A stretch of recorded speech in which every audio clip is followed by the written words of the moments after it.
8वें वेतन आयोग को मिली मंजूरी। नमो बुद्धाय, जय भीम साथियों। स्वागत है मेरे यूट्यूब मंच धम्मा अशोक उर्फ उमेश पाल सिंह पर। साथियों, आज केंद्र सरकार ने 8वें वेतन आयोग को मंजूरी दे दी। केंद्रीय मंत्री अश्विनी वैष्णव जी ने ये घोषणा करते हुए हर्ष जताया कि करोड़ों कर्मचारियों के लिए माननीय प्रधानमंत्री जी ने कैबिनेट में बिना मंजूर हुए सीधे आदेश दे दिया कि 8वां वेतन आयोग अब लागू होगा। शीघ्र ही कमेटी गठित होगी और कमेटी अपनी रिपोर्ट सौंपेगी, जो 1 जनवरी 2026 से लागू कर दिया जाएगा 8वां वेतन आयोग।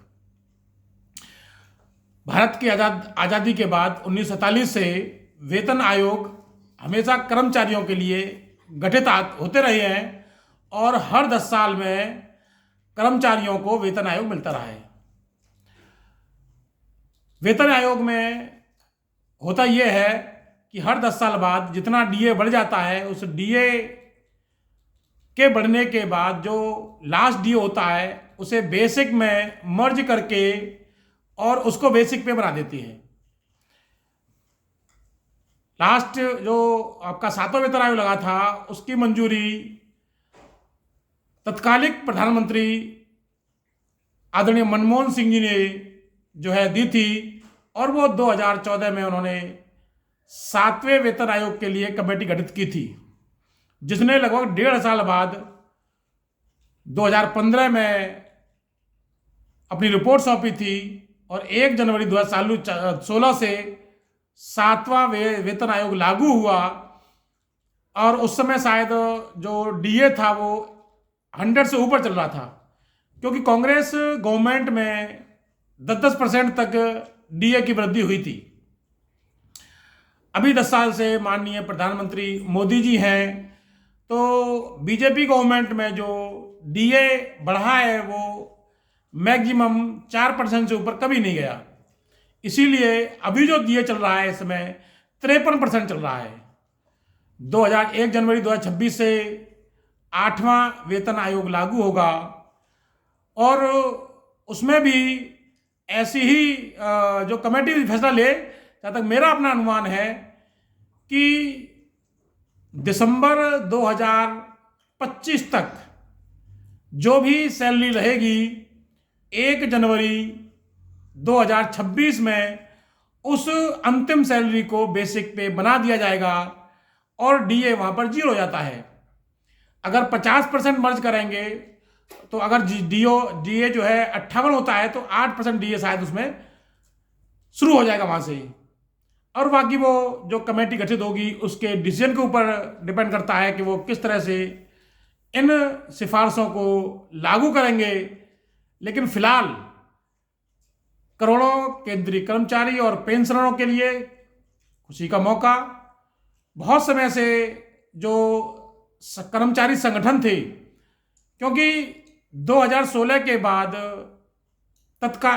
वर्तमान सरकार ने वेतन आयोग खत्म कर दिया था कि अब कोई वेतन आयोग नहीं लगेगा, और तभी से जो कर्मचारी संगठन थे, चाहे वो केंद्रीय कर्मचारी संगठन हो या राज्य कर्मचारी संगठन हो, वो वेतन आयोग की सिफारिश लागू करने के लिए मांग उठाते चले आ रहे थे और समय समय पर धरना ज्ञापन भी दे रहे थे, जिससे कि वेतन आयोग लागू हो। और उनकी इस संघर्ष का, इस आंदोलन का परिणाम आज उनको मिल गया और माननीय प्रधानमंत्री जी महोदय ने अपना जो है बैठक की अपने जो केंद्रीय मंत्रियों के साथ, और ये फैसला लिया कि अब 8वां वेतन आयोग की कमेटी जल्दी गठित कर दी जाएगी। उसको मंजूरी दे दी है, जो 1 जनवरी 2026 से लागू होगा। तो सभी कर्मचारियों के लिए खुशी का मौका, और आप इसमें आनंदित हो सकते हैं कि जो लग रहा था कि 8वां वेतन आयोग नहीं लगेगा, अब वो वेतन आयोग लगने जा रहा है। और ये जो संभव हुआ है, ये सबको पता है कि ये कैसे हुआ है, कि अगर ये जो झटका सरकार को दिया है जनता ने, हो सकता उसका प्रभाव हो। तो हम ये चाहेंगे कि सरकार इसी के तहत अगर पुरानी पेंशन को भी लागू कर दे तो बहुत अच्छा होगा, क्योंकि कर्मचारी उसकी भी बहुत समय से मांग उठा रहे हैं कि जब सबको पेंशन मिल सकती है तो कर्मचारियों को पेंशन क्यों नहीं मिल सकती। जब विधायकों को, सांसदों को 2-2, 3-3, 4-4 पेंशन मिल सकती हैं तो कर्मचारियों को तो एक पेंशन बनती ही है। तो लगे हाथ हमारा निवेदन है सरकार से कि जो पुरानी पेंशन है उसे भी लागू कर दी जाए। न तो कर्मचारियों को जो है एनपीएस चाहिए, न यूपीएस चाहिए। उनकी जो मांग है वो केवल और केवल पुरानी पेंशन की मांग है।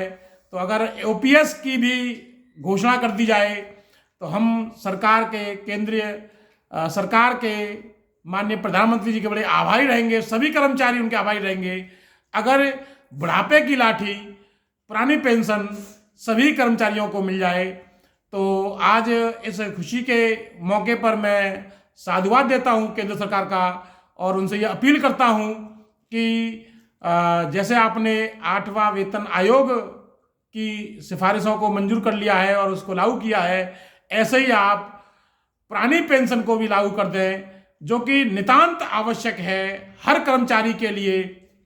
जो कर्मचारी 30 साल, 35 साल, 40 साल, 32 साल, 38 साल नौकरी करता है और फिर लास्ट में वो खर्चे के लिए, पाई पाई के लिए मोहताज रहे अपने बच्चों पर, और बच्चे फिर उसका जो है उन बुजुर्गों को जो है दुत्कार दें। तो ये सरकार के लिए भी एक तरह से अपमानजनक बात है कि सरकार का कर्मचारी होके और उसकी स्थिति ऐसी खराब हो। तो निवेदन के साथ कि जो वेतन आयोग को मंजूरी दी है, इसी के साथ पुरानी पेंशन को भी लागू करने की कृपा करें। इन्हीं सब बातों के साथ आपको मेरा वीडियो कैसा लगा जरूर बताइएगा। अच्छा लगा हो तो इसको शेयर कीजिए और चैनल को सब्सक्राइब कीजिए। नमो बुद्धाय। जय भीम, जय भारत, जय संविधान साथियों।